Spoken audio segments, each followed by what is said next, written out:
De volta a contar o Bar Rural para um recado importantíssimo para você que é produtor, você que é produtora rural. Começa amanhã, mais conhecido como dia 15, né? Porque hoje é dia 14, o período de declaração do Imposto de Renda Territorial, o ITR, né? Que o produtor rural tem que fazer.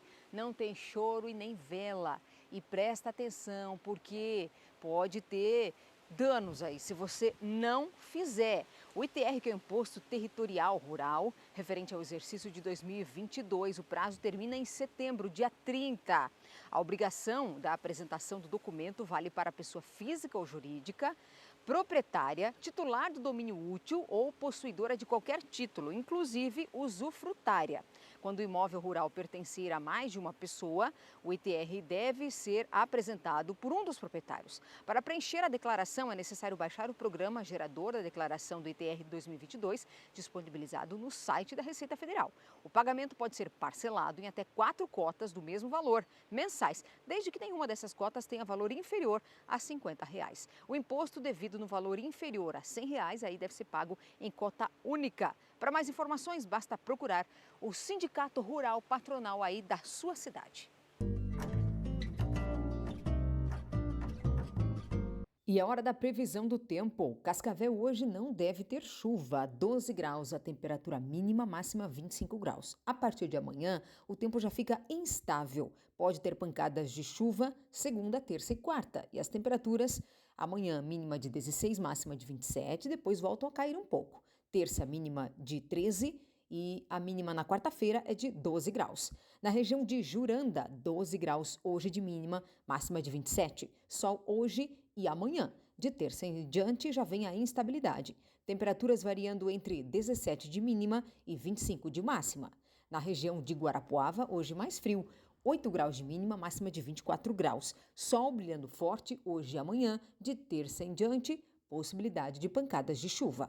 Na região noroeste, lá em Paranavaí, 13 graus a temperatura hoje e podendo chegar à tarde até 30 graus com o sol brilhando forte. Amanhã também com o sol e máxima de 31 graus. Terça e quarta, a possibilidade é maior de pancadas de chuva lá para a região noroeste do estado. Temperaturas máximas não ultrapassam os 29 graus. Mas olha que nós vemos num lugar bom para pescar. Tá aqui, ó, gente, o mulinete, a vara, na verdade, né? Prontinha. O anzol, mas não tem isca. Como que eu vou pescar sem isca? Ah, problema. Ah, tá bom. Então vamos mudar de assunto. Vou falar sobre hortaliças. E esse calor, né? Tá um sol, uma lua. Esse calor e a falta de umidade causa, sabe o quê, gente? Fungos nas hortaliças. A gente foi conversar com o Magrão, que é especialista no assunto, é verdureiro de carteirinha, mais de 15 anos no setor. E ele dá algumas dicas de como evitar esses fungos e como proteger as hortaliças nesse período de calor no inverno. É doideira, né? Isso mesmo, Sirlei. No período de inverno e quando a gente enfrenta um inverno seco, para as hortaliças funciona dessa forma. Eu sempre digo o seguinte: para você trabalhar com hortaliças, você tem que ser um técnico, como se fosse um técnico de futebol. Você vai enfrentar um time, aquele time tem, ele vem com 4 zagueiros, vem com 3 zagueiros, vem.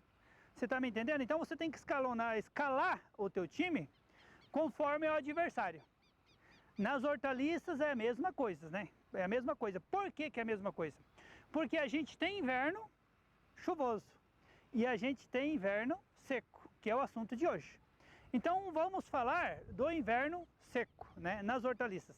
A gente tem que molhar, né? A gente necessita de água nesse inverno quase o quanto do verão. Porque vocês podem observar que a planta nova, ela precisa de água, porque a gente está no inverno, ele é seco e ele está quente, né? Ele está a temperatura de 25, 26, 27 graus. Então, para as hortaliças, a gente tem que estar, né, muito atento quando elas são pequenas e médias. Para a gente estar irrigando até 2 vezes ao dia essas plantas. Você tem que ter uma boa quantidade de água, né? Hoje, se falando de por aspersão, próximo a 40 mil litros de água por hora, né? Para você estar irrigando aproximadamente 10 mil metros quadrados, né? 40 mil litros de água para 1 hectare.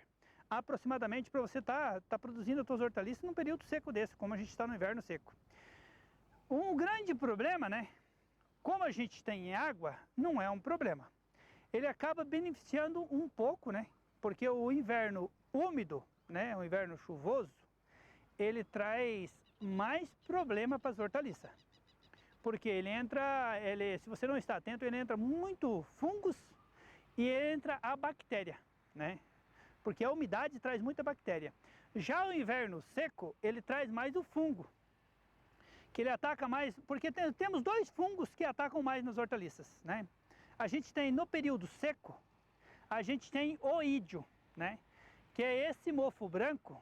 Como vocês estão observando nas imagens, a gente está no alface americano, né? Que já está colhendo, então ele atacou um fungo na primeira folha, que já não vai estragar mais o fruto, porque a gente já vai colher rapidão esse alface aqui. Mas aqui você pode observar bem que é o oídio, o fungo oídio, o mofo branco que dá na planta. E voltando aqui, a gente já tem uma planta meia fase que ela está sem oídio, porque essa daqui a gente faz o tratamento. Essa outra aqui já está na fase, a gente não faz mais o tratamento, porque já está no ponto de colheita, não atingiu mais o fruto. Mas essa uma que a gente está aqui agora no plantio, vocês podem observar que ela não tem o mofo branco, ó. Ela não tem nada de mofo branco, porque é feito o tratamento para o fungo. No período chuvoso, a gente já tem o míldio, né? O míldio, ele é mais agressivo. Ele ataca a parte de baixo da folha, né? Ataca a parte de baixo da folha, aonde dificulta mais para você estar fazendo o tratamento. O íldio mais por cima, o míldio mais por baixo. Mas os dois, se você não está atento, se você não é aquele técnico que eu te falei, que você não está atento no time adversário, você pode perder a sua produção. Então você tem que estar atento, né? Como vocês observam aqui, a gente fica atento, né? E a produção chega nessa qualidade aí, porque o escalonamento do time foi feito de acordo com o inverno seco.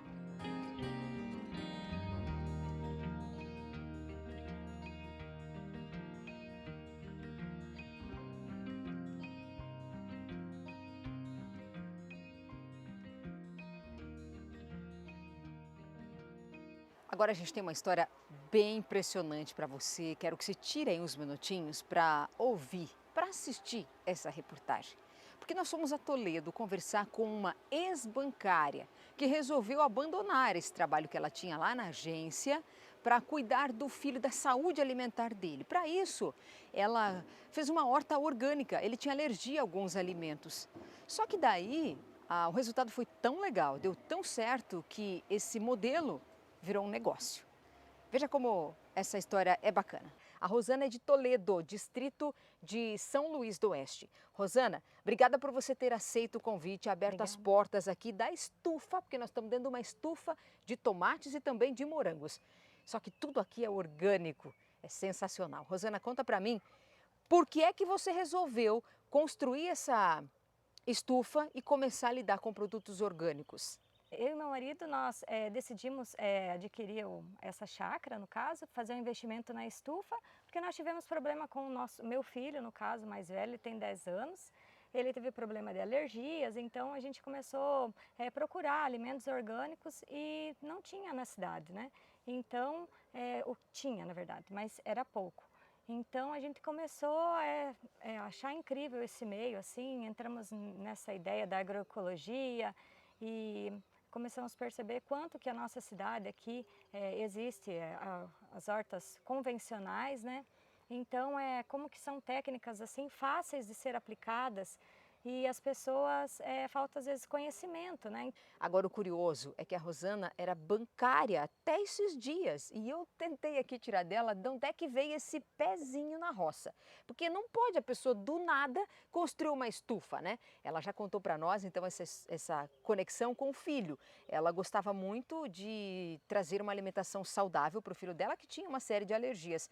Só que lá no banco que você trabalhava, você também lidava com o produtor rural? Me conta isso. Sim, eu trabalhava numa cooperativa de crédito e lá eu lidava com os produtores rurais no atendimento e aí todo investimento que fazia, cuidava da parte de financiamentos, eu sempre pensava, olha só que legal, né? Que projeto bacana que o pessoal está fazendo. E assim surgiu a ideia de tomates, né? Conciliou toda essa necessidade que a gente tinha do nosso filho E aí eu até tinha uma colega de trabalho minha, assim, que a gente começou a trocar ideias, tudo, e assim, plantou uma sementinha ali, né? E aí foi conversando com meu marido, com a nossa família, a gente foi regando e ela foi crescendo, e até que o projeto se tornou realidade. Chamar-se de louca quando você teve essa ideia?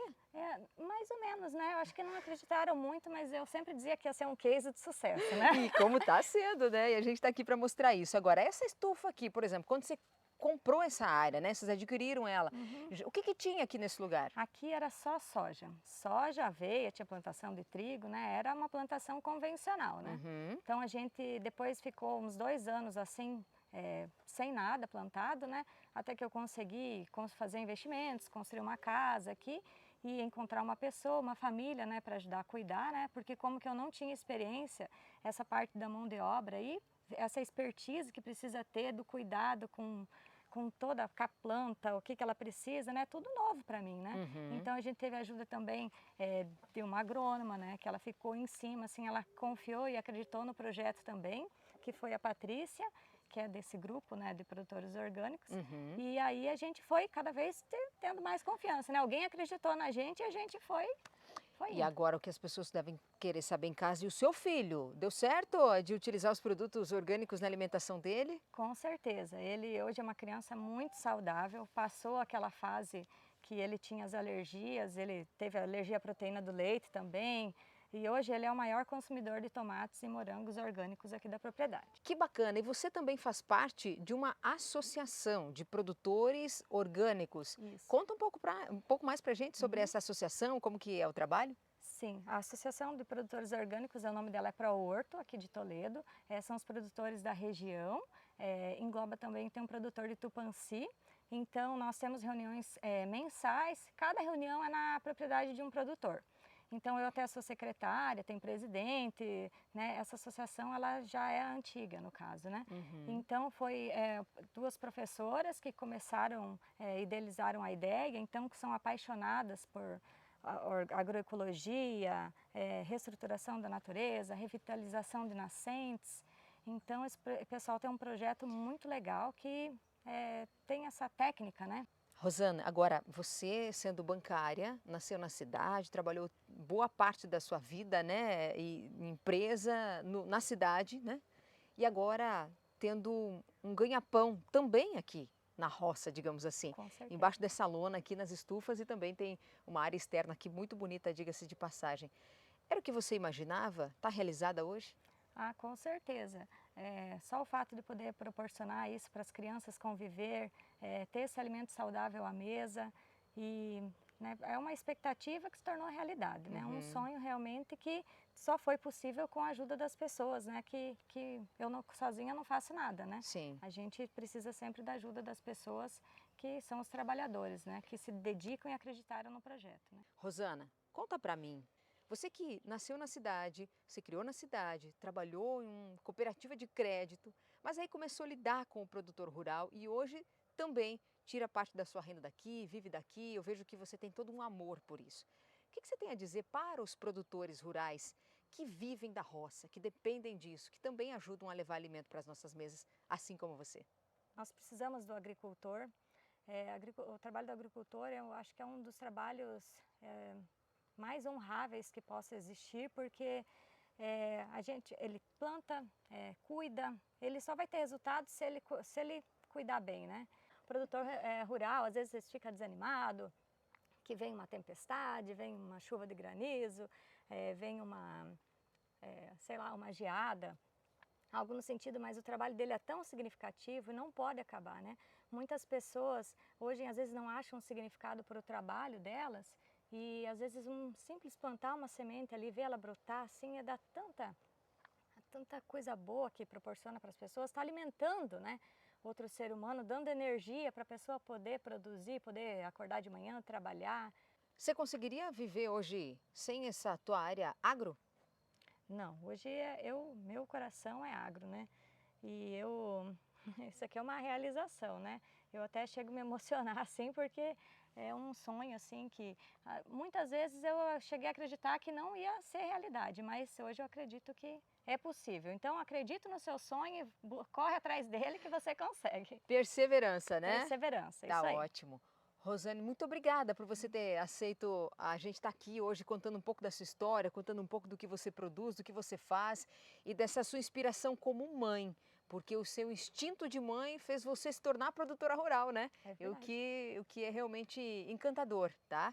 E espero que a gente possa ter, digamos assim, tocado, né, outras pessoas que estão vendo a gente aqui também, incentivado, né, para que você possa fazer o mesmo. Você tem um dedinho, uma unha assim de conectividade com o agro, com a terra, então busque aprender um pouquinho, você vai conseguir também. E aí tem tanta gente que pode te ajudar.